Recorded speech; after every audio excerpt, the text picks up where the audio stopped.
Can you hear me?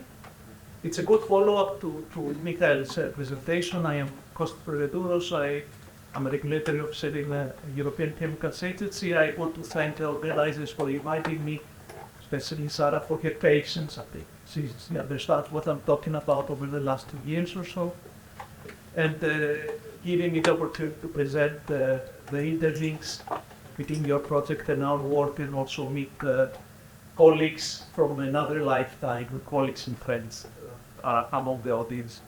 So I will present a little bit more about ECHA. Hopefully with Michael's presentation and Sylvain's, you have heard a lot about ECHA and our work, our related activities on this.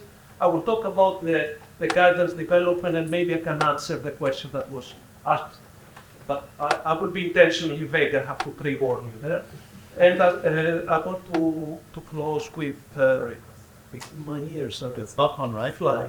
Can you hear? Nope. Try to lower the mic. Okay. I have the loud voice if really. Okay. All right. So I will finish my presentation with a little bit what ECHA expects from these targeted audiences.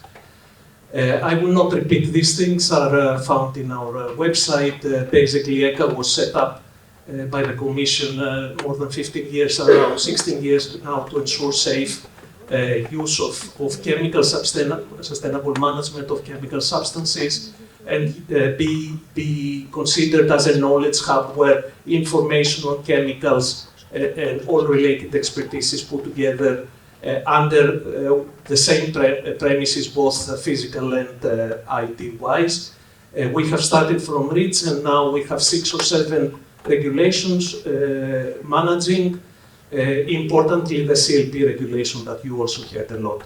And our tasks are administrative, technical, scientific, and regulatory. Importantly, 2 years ago or so, we were happy to receive a request from the Commission to support their work on the chemical strategy for sustainability. As you heard, it was adopted or published in 2021. So immediately after that, we were asked to contribute with expertise and other available resources. CLP is the regulation, as you hopefully have heard, have known, that uses this harmonized system of classifying substances, putting substances basically into categories, regulatory bins, based on their intrinsic properties, their hazard properties. They can be mutagenic substances, they can be carcinogenic substances, they can be substances that are toxic to the aquatic environment. And soon to be, to include the PBT, VPVB, PMT, and the VPVM hazard classes. So our role is to provide any support possible to member states. We call them dossier submitters, to the general public, but importantly to Commission, who makes the decision. It takes the opinion from the ECHA Risk Assessment Committee to publish it eventually and place it into CLP. This is the process. Maybe when you have time at home, you can see this is what me and my several other colleagues we are working. This is our process, basically from the time that the dossier is submitted with a proposal for harmonized classification until it is eventually included in Annex 6 of CLP about 3 years later. Unfortunately, it's a long process. And this process will apply also for the new hazard classes once the regulatory training is put on, not on rail, but it is adopted and everything goes smoothly. So the next few slides will be only about the PMTs basically that are more relevant, but the same applies for PBT substances. So I will not talk about EDs or anything else for the time being. There are other actions stemming from the chemical strategy for sustainability. But I will concentrate only on the introduction of these hazard classes. So what we have been doing the last 2 years or so, also chatting with Sarah and other colleagues, is we are bracing ourselves for the impact when the new hazard classes basically come to us. So we are preparing for the landing, we are preparing the infrastructure, the processes, the resources, the expertise. We have been identifying issues, participating in workshops. We have participated in this, one of your many, I think it was 2 years now, almost. Also, we have been providing concrete regulatory support to the Commission in given areas, like, as you see, it was early on, lots of public consultations, impact assessments have taken place to be in the place that we are now. So ECHA was supporting every step of the way the Commission in the impact assessments, in the identification of the regulatory interfaces. Even I was revisiting for this presentation the number of substances that we have provided as a rough estimate about 2 years ago to the Commission was 240, which compares very well to the number I think that Michael was referring to. We have provided participation in workshops, Caracal meetings, as you heard, this is a competent authority for research CLP, as well as some comments on the legal text once we have seen it, and also the criteria. So the next couple of years will be consumed, again, to try to refine the internal practices.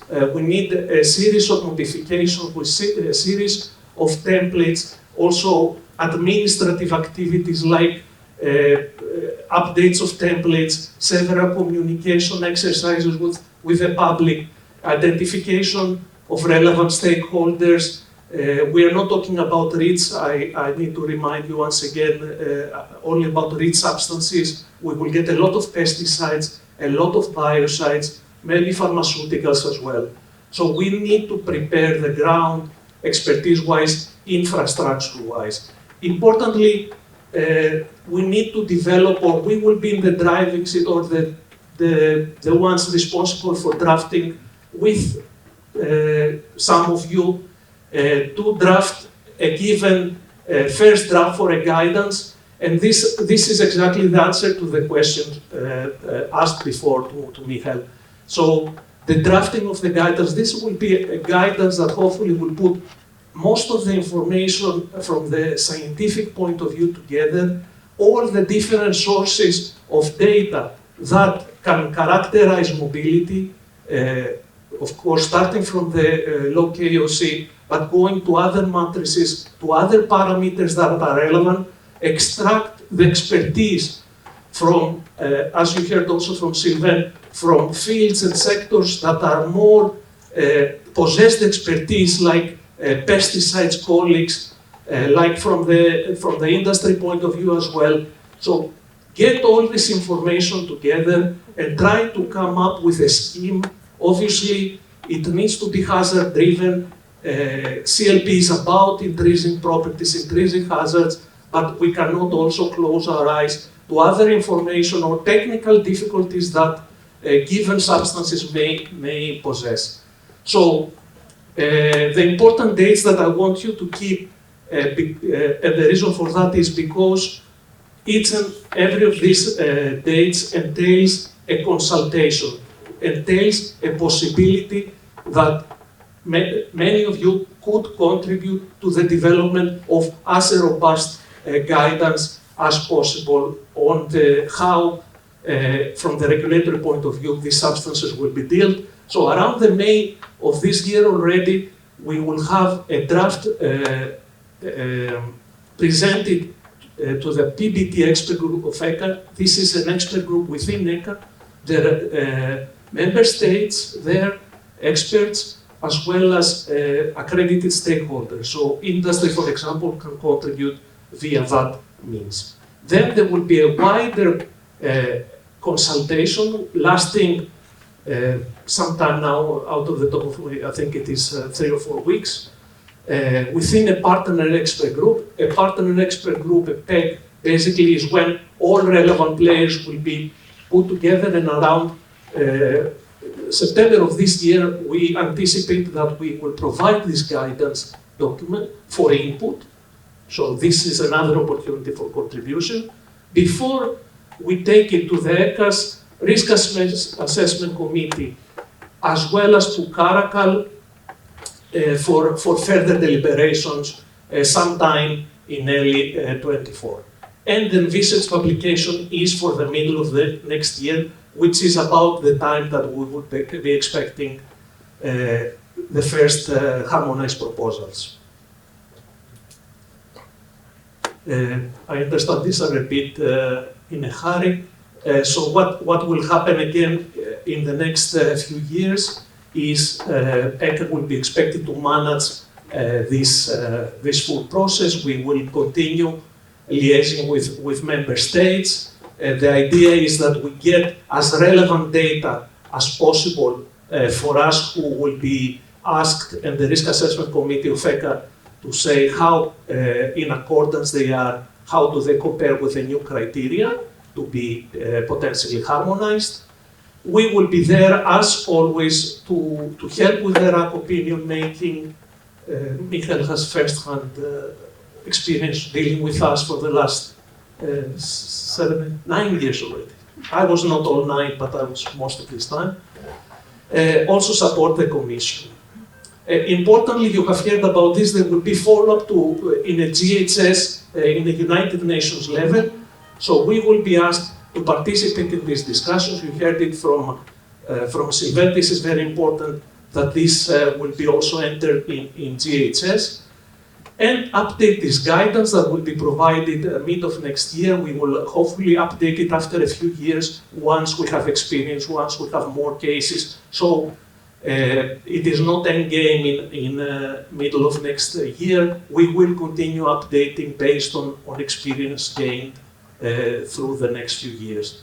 So what are we expecting member states? We expect them to engage with us, to contact us. For example, grouping, you have heard this before, the future is grouping.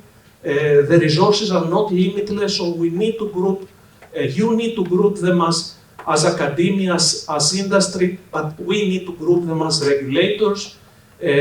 By the way, I will have a discussion, I think it is your work package 5, dealing with that. I will have a discussion probably tomorrow with some colleagues from the project. So then we expect them to prioritize substances based on added regulatory value and also contribute with scientific expertise.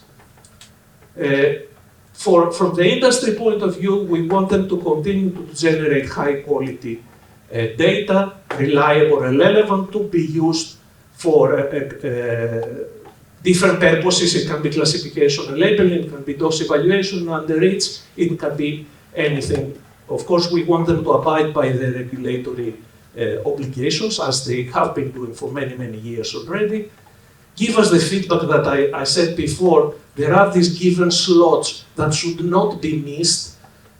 These are designated by the process times where different actors, stakeholders need to contribute, provide us with examples, with their practice and their experience, and abide by their responsibilities. For example, self-classification would be something that they can do already if it is felt that the criteria are already met before introduction to CLP. Now from academia, and I am talking to most of the people here, I guess, is familiarize yourself with regulatory action, factoring into your work. And I have to say, as I was for a brief while in academia, I can see it happening a lot more now. This interlinkage between academia and regulatory work is has improved a lot during the last 10 to 15 years. So well done there. Keep highlighting data gaps. Give us your opinions. Contribute to the prioritization of relevant substances for regulatory action. Keep bringing regulatory lists. Develop, propose schemes like we have heard before today that will assist our regulatory work, that will bring a higher profile to given substances. And we are doing the same in a way as for example, CLP is a hazard communication exercise, is a means to give the message to the general public about the hazardous properties of chemicals. Develop analytical methods, by all means, other types of methods, NAMs, exposure tools, you name it. You may have seen that most of them are work packages in this program, which is really great news. So we're really looking forward to milestones and deliverables from this project that can fit in our work. And that's about it. The links would work once you have the PowerPoint presentation. Thank you. 0 PM. Zero pollution of persistent and mobile substances. This project has received funding from the European Union's Horizon 2020 Research and Innovation Programme under Grant Agreement number 101036756.